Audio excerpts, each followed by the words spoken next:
National Weather Service in Nashville has issued a severe thunderstorm warning for Humphreys County in Middle Tennessee until 4:15 p.m. Central Daylight Time.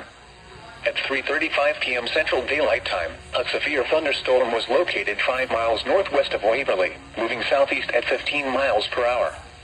Hazard, 60 miles per hour wind gusts and penny-size hail. Source, radar indicated. Impact, expects damage to roofs, siding, and trees.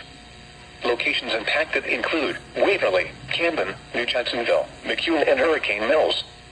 This includes Interstate 40 near mile marker 147. For your protection, move to an interior room on the lowest floor of a building. Torrential rainfall is occurring with this storm and may lead to flash flooding. Do not drive your vehicle through flooded roadways.